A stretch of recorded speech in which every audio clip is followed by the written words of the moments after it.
Di Lanijaya selama saya menjabat 3 poin itu,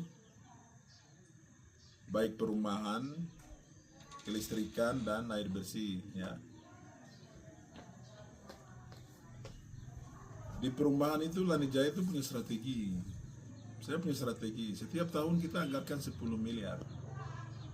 10 miliar itu adalah dana stimulan bagi setiap orang, entah dia PNS, entah dia ASN, atau entah dia warga biasa, siapa saja, untuk kita menstimulasi dia dengan dana dari nilai paling tertinggi itu 200 juta untuk dia membangun rumah pribadi ya. Setiap tahun 10 miliar. Dan kami pernah juara di pemerintahnya Pak Lukas NMB itu. Di semua dalam rakernas di Dok 2 itu diumumkan bahwa Lanijaya rekor pembangunan rumah terbanyak hanya dengan 10 miliar per tahun. Jadi hari ini pada saat itu ada pegawai negeri yang datang, dia siapkan lokasi, dia siapkan dia punya bahan, dia siapkan segala sesuatu, lalu keperluannya berapa, tim hitung, oh dia keperluan 100, dia keperluan 200, lalu mereka dibantu. Itu yang kita lakukan. Jadi keluarga yang dibantu membangun rumah ribuan di Lanijaya itu, strateginya itu. Jadi itu disiapkan bagi ASN dan non ASN. Pergi aja ke Lanijaya, berapa ASN yang sudah menerima itu, atau hari ini belum buka kartu sudah mengaku begitu, yang dibantu. Itu yang pertama. Jadi strateginya begitu. Pemerintah tidak bisa membangun rumah pegawai negeri milik pegawai negeri di Lanijaya. Itu berdasarkan pengalaman. Setelah pegawai itu diganti, orangnya meninggal, tidak akan tinggalkan rumah itu.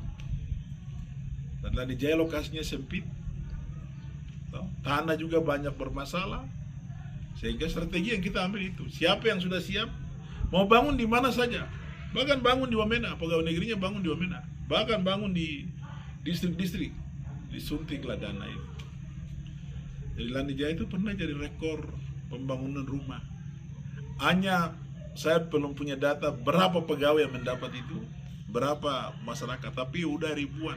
Dan bukunya itu tebal. Zaman Kepala Dinas adik Gerius Yoman, itu bukunya seperti ini, dan itu dihargai dan dihormati oleh Pak Lukas NMB, luar biasa strategi itu. Itu yang pertama. Jadi pembangunan perumahan di Lanijaya tidak ada masalah. Begitu. Terus bagi eselon 2 disiapkan rumah.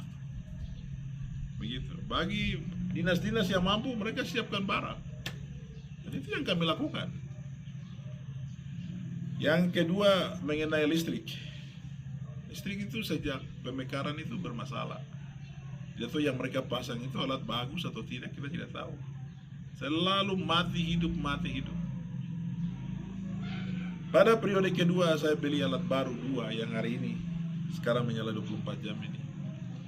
Begitu. Dengan sistem dan peralatan lengkap sudah saya siapkan. Para PJ yang ganti saya ini, PJ pertama, PJ kedua, PJ ketiga, melanjutkan sedikit saja, mau menghidupkan dengan sistem kerja sendiri atau kerjasama dengan PLN itu cuma sedikit saja. Itu yang kedua. Itu masalah listrik. Semua saya yang lakukan. Zaman saya, bukan zaman PJ. Yang ketiga, menyangkut air bersih. Sumber mata air itu ada beberapa. Dan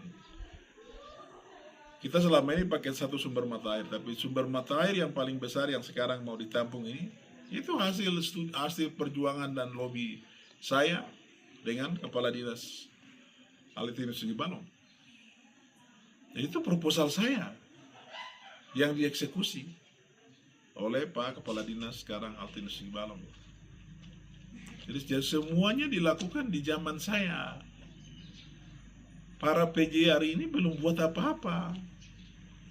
Nanti ketiga putra terbaik ini terpilih, baru lanjutkanlah yang sisa-sisa.